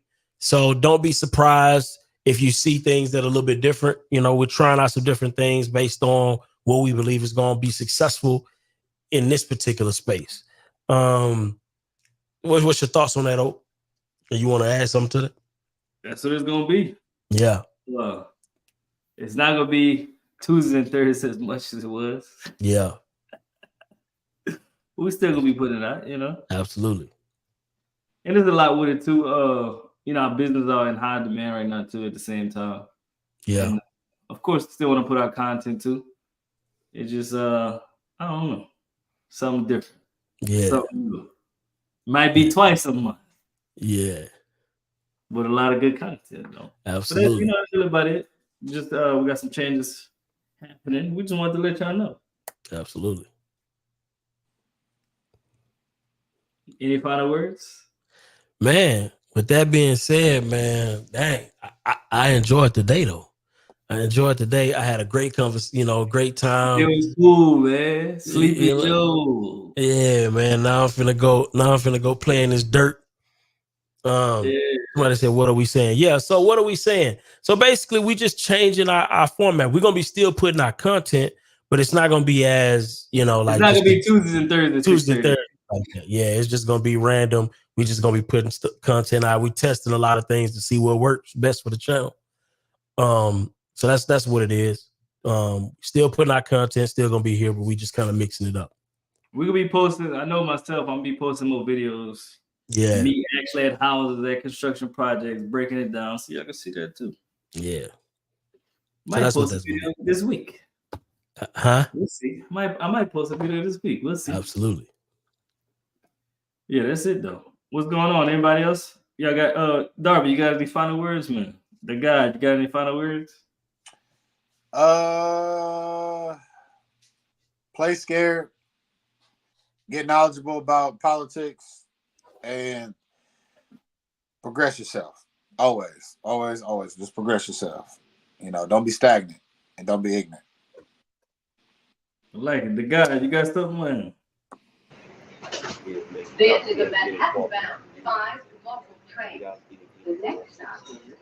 volume kind of Your low. volume kind of low. I hear you talking, but it's low. Yeah. Yeah, I'm underground. I can't talk like that. Peace out. Oh, You okay. underground. So you underground. Whoa, that's wild. Yeah, man. Yeah, that's with that being said, make sure y'all join Taskify. Y'all, you need a good CRM. Follow myself, follow Byron on Instagram. Y'all need something, let us know. If y'all looking for construction in Houston, hit up Byron. Y'all looking for construction in Louisiana, hit up me. Man, we just here to help y'all. We'll see y'all very soon, man. Very soon. Indeed. Hit the subscribe button, hit the like button, man. Yeah, man. You know what I'm saying? We could definitely, I say we could definitely be here at least for sure once, twice a month talking about this political race. I think we need to do that, bro. Yeah. Yeah. You want to make that commitment right now? Yeah. That was fun, bro. This should be fun, bro. Yeah, bro. So let's say let's just put it out there right now. Darby, who you think gonna be president 2025? Kanye West.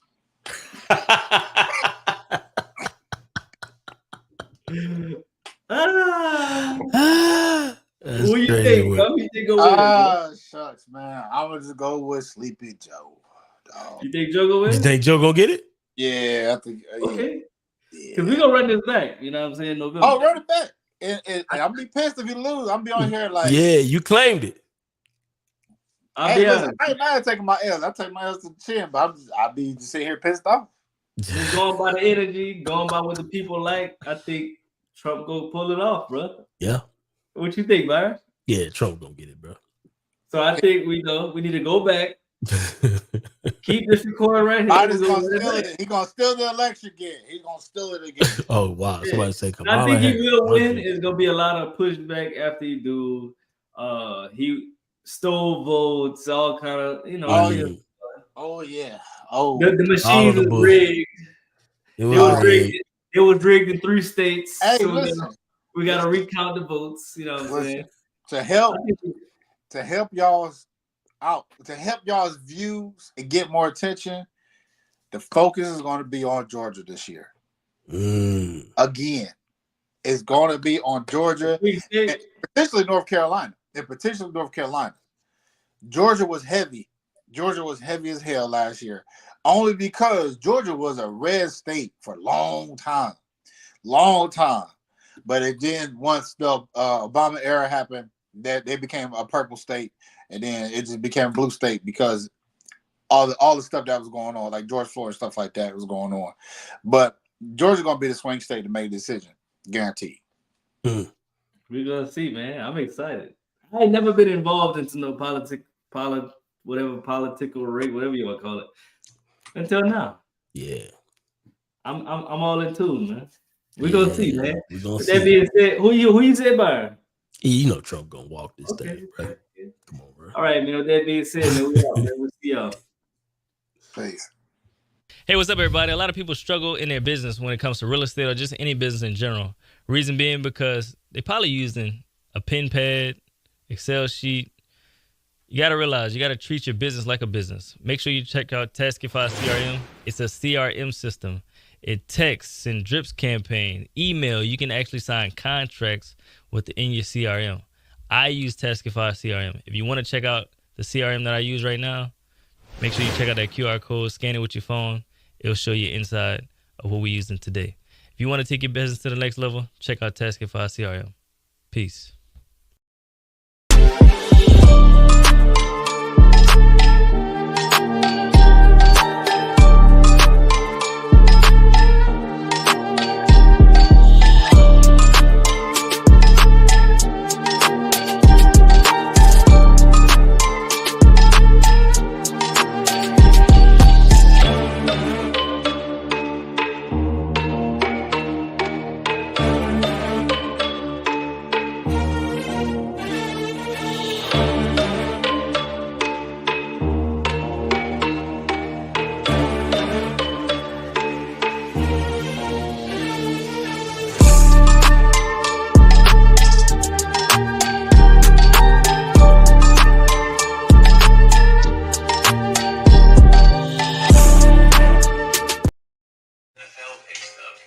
but you're on the practice squad.